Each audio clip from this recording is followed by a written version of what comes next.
you doing, good people? This is the 8-Bit Animal. Okay, so you know how I've talked about a couple games so far this summer that have been really good on certain computer platforms, but they didn't really translate well to the NES? Today we got one of those, and it translated terribly to the NES. It's downright infamous, and I'll explain why in a sec. I believe this one came out in probably about 1988, 89, something like that. The original came out in 1987, and the NES port was published by Acclaim.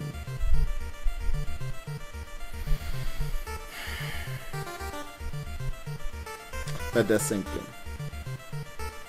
Today's game is Cybernoid, the fighting machine. Okay. First and foremost, you don't really put up much of a fight in Cybernoid. At least not in the NES version. In the NES version of Cybernoid, you get beat up on. Let's get that out of the way first. But more important things. The actual story of the game.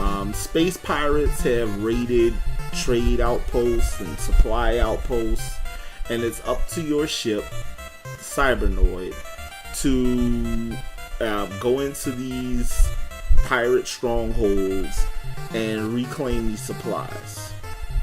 And I believe there are only a few levels to this game, at most 3 or 4. And they're relatively short, so you can beat this game. Theoretically, you can beat this game in about 15 minutes. Yeah. Well, at least that's the case for the NES version.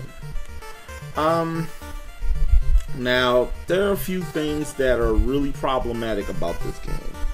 For one, the control is pretty wonky. The hit detection is atrocious. There are some things in the game like the music. There's an option to turn the music on and off, but the music starts in the off position, I believe. It's just really, everything is really backwards in this game, and I don't know why that's the case, but it really is. This game just didn't translate well to the NES, whereas the Commodore 64, ZX Spectrum, Amstrad CPC, every other version of this game has been Amiga. Every version has been met with critical acclaim, except the NES version. Because those other versions are graphically superior, orally superior, they have better control, just all around better gameplay. This one was just slapped together and thrown out there with hopes that people who had the Commodore 64 version would also want the NES version. Thankfully, we weren't subjected to subpar ports of the sequels to this title, because there were 2 sequels released later on. But yeah, it's a good thing that we weren't, because this game is bad, people. At least the NES version is bad. If you want to play Cybernoid, I would suggest any other version but the NES version. If you can get the Commodore 64 version or the ZX Spectrum version, because those are the 2 best versions of this game,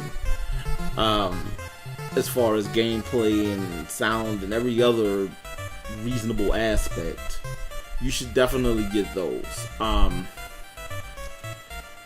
Because, man, this,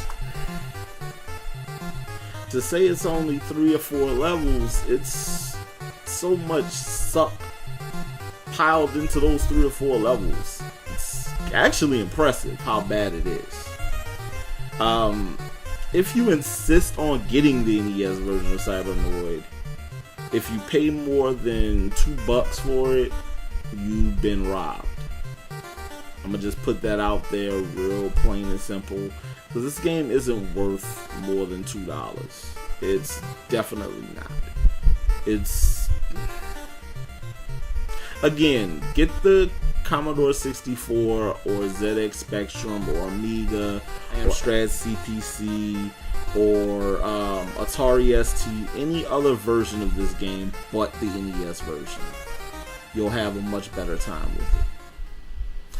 This has been the 8-Bit Animal, and I'll catch you beautiful people tomorrow.